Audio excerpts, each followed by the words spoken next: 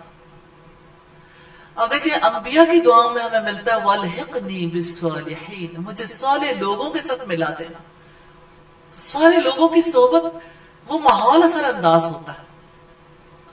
اور پھر اس پر مستضاد یہ کہ بیٹے نے کہا کہ بڑے بڑے معززین ہیں مدینہ کے جنہوں نے اسلام قبول کر لیا، اسید بن حذیر، سعد بن عبادہ، اسد بن زرارہ اور عبداللہ ابن رواحہ جو قبیلہ اوس اور خزرج کے سردار ہیں، سب نے اسلام قبول کر لیا۔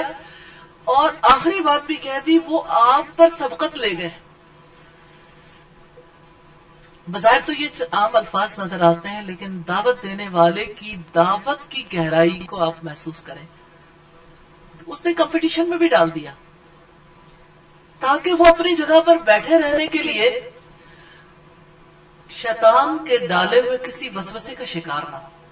یعنی ان کی سوچ کو انہوں نے اور آگے بڑھایا اور آگے، حتیٰ کہ مصعب بن عمیر کی مجلس میں پہنچا دیا سوچوں میں ہی۔ پھر ارد گرد کے ماحول کو بھی واضح کیا کہ وہاں تو معززین بیٹھے ہیں، کیونکہ ان کا والد بھی معزز تھا اور معززین کی مجلس میں بیٹھنا چاہتا تھا۔ ساتھ ہی آخری کام بھی کر دیا کہ وہ سب آپ پر سبقت لے گئے، یعنی دوڑو اور سبقت لے جاؤ، سبقت لے جانے والوں میں شامل ہو جاؤ۔ پھر انہوں نے کہا کہ وہ سب ان باتوں پر ایمان لا چکے جو مکی مبلغ بیان کرتا ہے۔ اب عمر بن جموح کی بیوی سیدہ ہند کا کردار ہمیں نظر آتا ہے۔ انہوں نے اپنے شوہر کو حوصلہ دلایا۔ ہاں، ہر بیوی کو اپنے شوہر کو اسلام پر جمنے کے لیے اسی طرح حوصلہ دلانا چاہیے کہ اگر آپ اس مکی نوجوان کی باتوں کو سنیں، اس کے پاس جائیں، اس کے ہاتھ پر بیعت کر لیں تو آپ کے لیے بہت بہتر ہوگا۔ اب آپ دیکھیے کہ اگلا کام عمر بن جموح نے کیا کرنا تھا کہ بیٹے کی باتوں کے بعد بیوی سے مشورہ لینا تھا۔ اس سے پہلے کہ وہ مشورہ لیتا، بیوی نے آگے بڑھ کے مشورہ دے دیا، تو وہ وسوسہ یا وہ خیال جس کی وجہ سے وہ ڈی ٹریک ہو سکتے تھے، کیسے ماں بیٹے اس کو کنٹرول کر رہے تھے ماحول کو۔ وہ کہنے لگے میں اپنے خداؤں سے اس کے بارے میں مشورہ کرتا ہوں کہ وہ کیا کہتے ہیں۔ اس کے بیٹے معاذ نے کہا ابا جان کیا آپ گونگی بہری لکڑیوں سے جواب کا انتظار کرتے ہیں؟ عمر بن جموح نے کہا بیٹا یہ تم کیا کہہ رہے ہو؟ اس نے کہا ابا جان میں ٹھیک کہہ رہا ہوں۔ وہ موقع نہیں تھا بات کرنے کا جب عمر بن جموح شدت پسند تھا ان بتوں کے بارے میں، لیکن اب موقع تھا، اب کہہ دیا۔ پھر انہوں نے کہا حضرت ابراہیم علیہ السلام کی اتباع میں ابا جان جس لکڑی کو آپ معبود بنائے بیٹھے یہ کچھ بھی نہیں ہے۔ عمر بن جموح نے خود کلامی کا انداز اپناتے ہوئے کہا ہاں یہ تو درست ہے لکڑی گونگی اور بہری ہے، یہ تو درست ہے کہ لکڑی گونگی اور بہری ہے، یہ کچھ سمجھتی ہی نہیں، نہ کچھ محسوس کرتی ہے، یہ ادراک اور احساس سے بالکل محروم ہے۔ پھر عمرو بن جموح نے اپنے گھر والوں کی طرف دیکھتے ہوئے کہا کیا تم بھی اس کے قائل ہو، یعنی اس نظریے کے قائل ہو جس کا میں قائل ہوں؟ اس کی بیوی ہند اور بیٹوں نے ہڑبڑا کر کہا کیوں نہیں، آپ ہمارے سردار ہیں۔ وہ آپ دیکھیے کہ سربراہ علاقہ ہو یا سربراہ خاندان ہو، اس کے لیے یہ بات بہت زیادہ اہمیت کی حامل ہوتی ہے کہ میری سربراہی میں تو فرق نہیں آیا۔ اب وہاں سے جا کے بھی بیوی نے بھی بچوں نے بھی تسلی دلا دی۔ عمرو بن جموح نے کہا تم سب گواہ رہنا، میں نے ایمان قبول کر لیا، کیونکہ سارا ماحول تیار تھا، اور میں تمہارے روبرو گواہی دیتا ہوں کہ اللہ کے سوا کوئی معبود حقیقی نہیں، اور میں گواہی دیتا ہوں کہ محمد صلی اللہ علیہ وسلم اللہ تعالیٰ کے رسول ہیں۔ عمرو بن جموح نے جب اپنی بیوی اور بیٹوں کے سامنے کلمہ شہادت پڑھ کر دائرہ اسلام میں داخل ہونے کا اعلان کیا تو سارا خاندان خوشی سے جھوم اٹھا۔ اس سے پہلے انہیں ایسی سعادت نصیب نہیں ہوئی تھی۔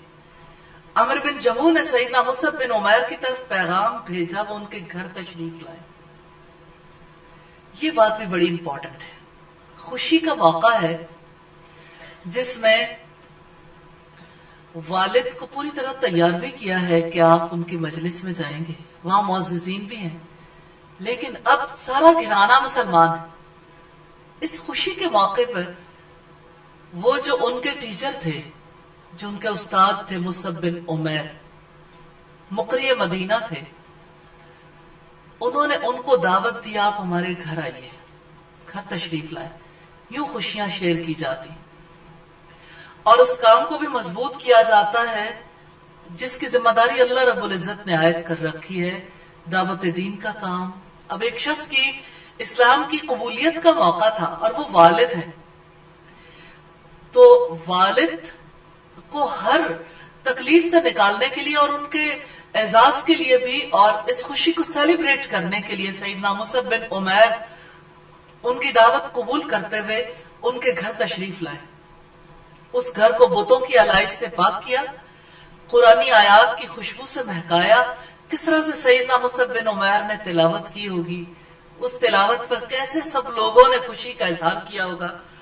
سیدنا مصعب بن عمیر نے یہ رات خوشی سے اس گھر والوں کے ساتھ بسر کی، الحمدللہ۔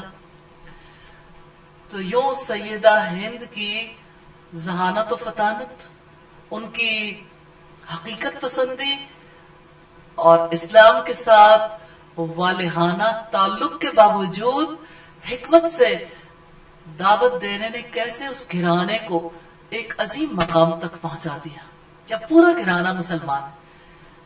اسلام مدینہ میں کیسے پھیلا، اسلام ہمارے معاشرے میں کیسے پھیل سکتا ہے، اسلام کی روشنی میں وہاں گھر گھر کو کیسے مہکایا، آج ہمارے گھروں کو اسلام کی روشنی کیسے مہکا سکتی۔ بات بھی وہی ہے، طریقہ کار بھی وہی ہے، لن تجد لسنت اللہ تبدیلا۔ آپ اللہ کی سنت، اللہ کے طریقہ کار میں ہرگز تبدیلی نہیں پاؤ۔ طریقہ کار وہی ہے جو ہم سے پہلے لوگوں نے اختیار کیا۔ کیا آپ ایسے موڑ پر پہنچ گئے ہیں جہاں آپ نے ارادہ کر لیا ہو کہ اپنے گھر والوں کو انشاءاللہ تعالی اپنے رب کے ساتھ تعلق کے لیے اور حقیقی اسلام کو قبول کرنے کے لیے تیار کرنا ہے؟ انشاءاللہ ایک وہ اسلام ہے جو پیدائشی رجسٹر میں درج ہے، جو دلوں کی سرزمین پر نہیں ہے، اور ایک وہ اسلام ہے جو دل کی تبدیلی کا تقاضا کرتا ہے، جو جذبوں کی صداقت کو رب کے نام لگانے کا تقاضا کرتا ہے، جو قربانیاں مانگتا ہے۔ تو اسلام کو قربانی کے مقام پر اختیار کرنا ہے انشاءاللہ، اور اپنے گھر والوں کو بھی اسی موڑ تک لانا ہے انشاءاللہ۔ تو ارادہ کیجئے، دعائیں کیجئے اور اپنی کوششوں کا آغاز کر دیجئے۔ اللہ تعالیٰ آپ پر اپنی رحمتیں نازل فرمائے۔ اور اس واقعے پر کتنا فائدہ دیں گے یہ واقعات.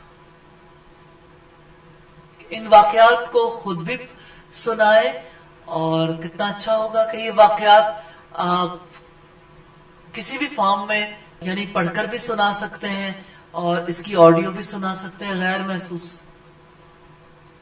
کیونکہ واقعات سے انسانوں کو دلچسپی ہوتی ہے اور اللہ تعالیٰ نے اپنی کتاب میں واقعات سے تربیت کی ہے الحمدللہ. تو آپ بھی واقعات سے آغاز کریں گے انشاءاللہ, مثالی شخصیات سے آغاز کریں گے تو سب لوگوں کے دل میں بہت دلچسپی پیدا ہوگی.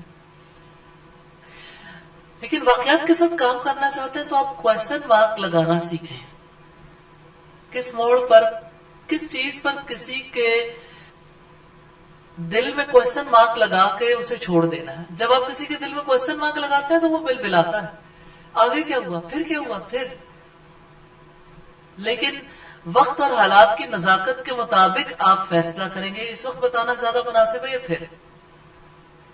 سوچوں میں ڈوبے چھوڑنا چاہیے کسی وقت پہ, کیونکہ انسان سوچتا ہے, غور کرتا ہے تو اللہ تعالی کی طرف جانے کے لیے اس کے دل کے اندر بھی کشمکش شروع ہو جاتی, پھر وہ اچھے فیصلے کرنے کی پوزیشن میں آتا ہے.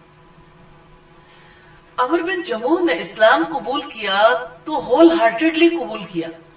کتنی سچی بات ہے نبی صلی اللہ علیہ وسلم کی, الناس کالمعادن, لوگ کانوں کی طرح ہیں. خیارکم فی الجاہلیت خیارکم فی الاسلام, جو تم میں سے جاہلیت میں بہترین تھے وہی اسلام میں بہترین ثابت ہوں گے. عمر بن جموح قوم کا سردار تھا لیکن اس کی پنڈلی میں کچھ نقص تھا. سیدنا عمر لنگڑا کر چلتے تھے, یعنی اپنی پنڈلی کے نقص کی وجہ سے. پھر ایسا ہوا کہ مشرکین کے خلاف پہلی جنگ ہوئی, غزوہ بدر. جب انہیں پتا چلا کہ میدان بدر کی طرف لوگ روانہ ہونے والے تو وہ بھی جلدی جلدی گھر پہنچے اور جہاد کے لیے روانگی کے لیے تیاری کی. ان کی بیوی ہند اور ان کے بیٹے انہیں جنگ کے لیے جانے سے روکنے لگے اور کہنے لگے آپ معذور ہیں, لنگڑا کر چلنے کی وجہ سے آپ کو دشواری کا سامنا کرنا پڑتا ہے. لیکن ان کا اصرار تھا میں ضرور جنگ میں شریک ہوں گا. جب بیٹوں نے اپنے والد کے اصرار کو دیکھا تو رسول اللہ کی خدمت میں حاضر ہوئے. آپ سے عرض کی ابا جان کو سمجھائیں ان کا گھر میں رہنا زیادہ مناسب ہے. رسول اللہ صلی اللہ علیہ وسلم نے بیٹوں کی دلی تمنا کا لحاظ کرتے ہوئے عمر بن جموح کے گھر میں رہنے کو زیادہ مناسب خیال کیا, انہیں تجویز دی جو انہوں نے منظور کر لی. اس طرح وہ جنگ بدر میں شریک نہیں ہوئے. پھر میدان بدر کی جانب سے ٹھنڈی ہوائیں آنے لگی کہ لشکر اسلام نے تہہ تیغ کر دیا بڑے بڑے دشمنوں کو. عمر بن جموح نے جب یہ دیکھا کہ اس کے بیٹے میدان جنگ سے کامیاب و کامران واپس آئے تو خوشی کا کوئی ٹھکانہ نہیں رہا. ان کی دلی تمنا تھی کہ وہ بذات خود لڑائی میں شریک ہوتے اور اللہ سبحانہ و تعالی انہیں شہادت کے مرتبے پر فائز کرتے. پھر یوں ہوا کہ میدان بدر سے شکست کھانے کے بعد شکست خوردہ قریش نے اپنی اس شکست کا بدلہ لینے کے لیے دوبارہ مسلمانوں پر چڑھائی کرنے کی سوچی. جب انہوں نے لشکر تیار کیا تو رسول اللہ نے بھی میدان احد کی طرف روانگی کے لیے صحابہ کرام سے مشورہ کیا. صحابہ کرام نے رسول اللہ کی تائید کی لیکن منافقوں نے اس سلسلے میں مخالفت کی جن کا سرغنہ عبداللہ بن ابی تھا. نبی کریم کے وہ ساتھی جو غزوہ احد میں شریک نہیں ہو سکے تھے, غزوہ بدر میں شریک نہیں ہو سکے تھے, وہ دلی رغبت رکھتے تھے کہ مدینہ کے باہر جا کے جنگ کریں. آپ صلی اللہ علیہ وسلم نے ان کے مشورے کو قبول کیا اور یوں غزوہ احد کی طرف جانا ٹھہرا. ان مشورہ دینے والوں میں سیدنا عمر بن جموح بھی شامل تھے. جب سیدنا عمر بن جموح خوشی سے سرشار گھر میں داخل ہوئے تو ان کی بیوی ہند اور بیٹے گھبرا گئے, کیونکہ انہوں نے اتنی وارفتگی کی حالت میں اپنے والد کو کبھی نہیں دیکھا تھا کہ وہ ہتھیار بھی تھامے ہوئے. انہوں نے قرآن حکیم کی آیات سے ان کے سامنے یہ بات رکھی کہ آپ کو اللہ تعالیٰ نے معذور قرار دیا ہے.